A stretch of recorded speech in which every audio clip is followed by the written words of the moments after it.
Je suis là pour vous présenter un des vins de la box Taste Vin du mois de février 2022. Et en février 2022, j'ai eu envie de vous faire découvrir un grand terroir, même pour nos abonnés Taste Vin qui habituellement reçoivent plutôt les bouteilles découvertes. Et là, petite exception à la règle, c'est un très grand vin que j'ai voulu vous faire découvrir. On est près de Béziers, dans le Languedoc.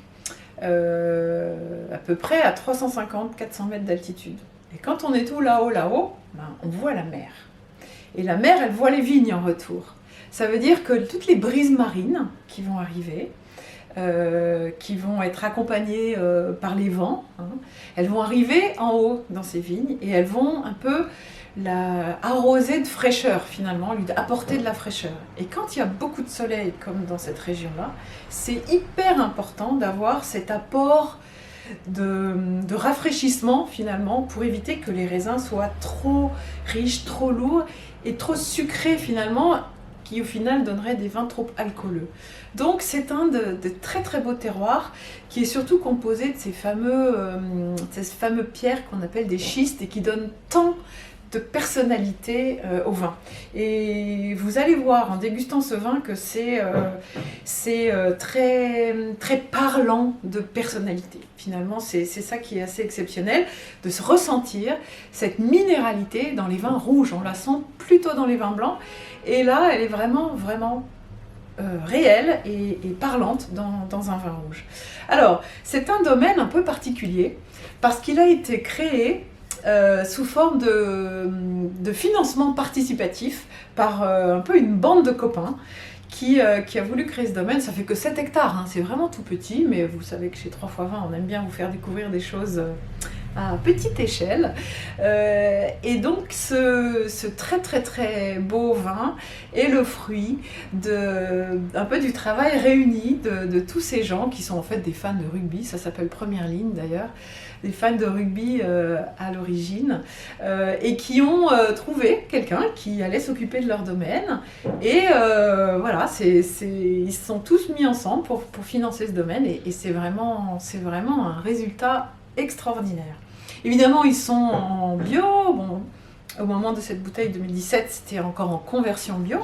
Mais voilà, ils ont voulu faire les choses comme il faut, en éliminant tout traitement chimique, pas question. L'assemblage de plusieurs cépages, c'est que des cépages autochtones. À Faugère, de toute façon, c'est obligatoire d'avoir un assemblage de plusieurs cépages, on ne peut pas faire un seul.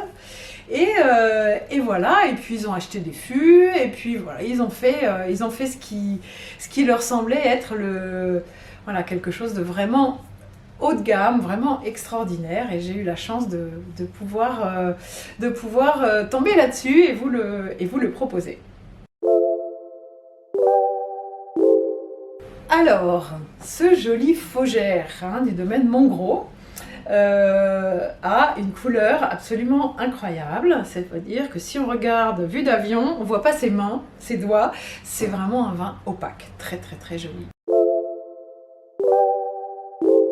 Alors, le nez de ce vin. Alors on fait comme ça, on sent premier nez et ensuite on tourne, on ajoute de l'air pour que les arômes remontent à la surface, comme ça. Et là, on découvre une sorte de belle confiture, à la fois sucrée, parce que on va le goûter après pour vérifier, mais évidemment le fruit est très, très mûr, donc très sucré.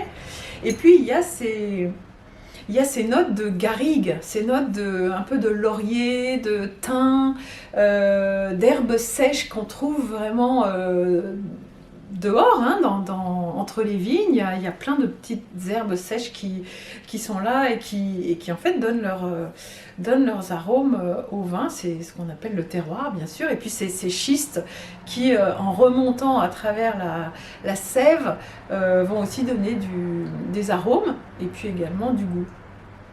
Donc on a un nez très parfumé, vraiment comme une vraie invitation à la dégustation. Alors vous allez voir, ça emplit la bouche, ça emplit la bouche d'un coup et ça la tapisse énormément, comme un peu une caresse sur le palais. et une finale très longue avec des épices et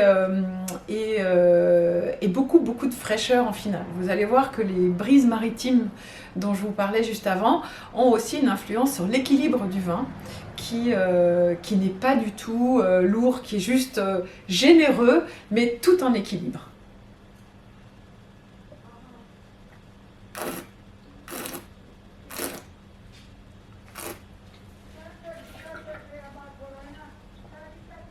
Et voilà, ça dure, ça dure, ça dure. On salive un peu, hein, on voit que c'est finement équilibré et vraiment superbe. Alors qu'est-ce qu'on mange avec un si beau Faugère? À votre avis, on se dirige directement vers les plats un peu méditerranéens. Tout ce qui est un petit peu épicé ira très très bien parce que le côté enveloppant va tempérer un peu les épices et vraiment bien les adoucir. Donc tout ce qui est épicé, les steaks au poivre par exemple, la cuisine exotique, coréenne par exemple, qui est souvent très, très poivrée, hein, très forte en poivre. Et puis ça commence un peu les apéritifs où on sort plein de petites choses, des tapenades noires, parce qu'il y a un petit peu ces arômes d'olive noire aussi en bouche. Voilà, donc n'hésitez pas à sortir ce vin avec des choses qui ont du goût, parce qu'il y en a aussi.